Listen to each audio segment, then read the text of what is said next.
Ogai mar doho oyango doho mar yalo weche mag lwenje mag kit chwech e kaunti ma Kisumu bang' yawo doho makamano e kaunti ma Mombasa kod Siaya. E kindego bende ne oyango yo manyasani mar chwalo chenro mag doho e Thurka. James Okoth nigi mathoth.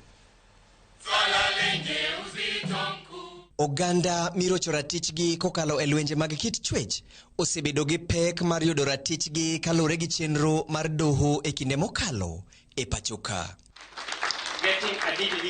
Obadho mosedolo chuny joma kedo ne ratich oganda. Ni jok mamanyo ratichgi ka gisebedo violated, especially in cases like SGBV, pango galaini kaka jite. Cases kauga, kau a long time kapoko otieki en pesa mang'eny dhi giduogo.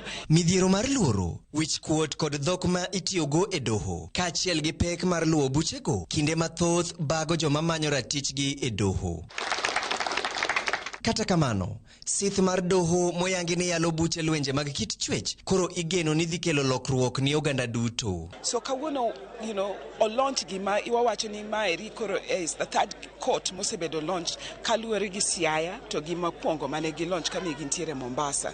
To waneno kaka gini bo konyo anybody, nikech ok owach ni en mar mine, anybody man gi cases mar sexual violence. Chike matayo chenro mag doho no nigi yo makende mabiro neno ni oganda moseyudo ratichgi oyudo thuolo mar chako loko ngimagi kendo arita margi orite yo makare. Ka keso rumo nitiere giminyalo lu bang'e, nikech kinyalo wacho ni police nyaka tim kama, hospital nyaka tim kama, ng'ato nyalo timo kama. Mano nyiso ni protection mar survivor okru mana nikech gine court kanyo, to tok mano waneno gimoro wacho ni reparation kapodo nyalo konyore e tok mano. This specialized court forms part of our strategy to dismantle formal, informal, and systemic barriers that prevent victims of sexual and gender-based violence from accessing justice.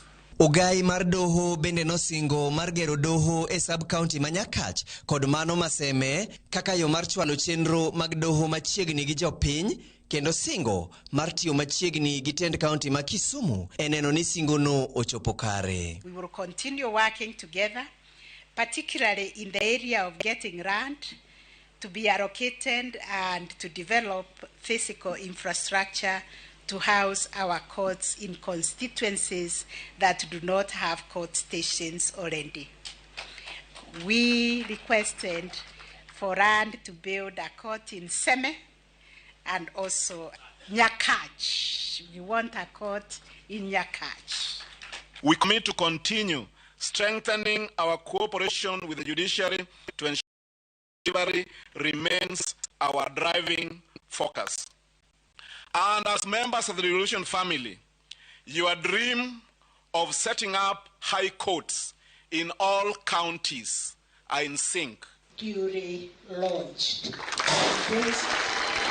Koro igeno ni yalo buche motenore gi lwenje makit chwech biro dhi nyime mapiyo piyo e alworani, ka bende jopiny biro yudo ratichgi e samo winjore.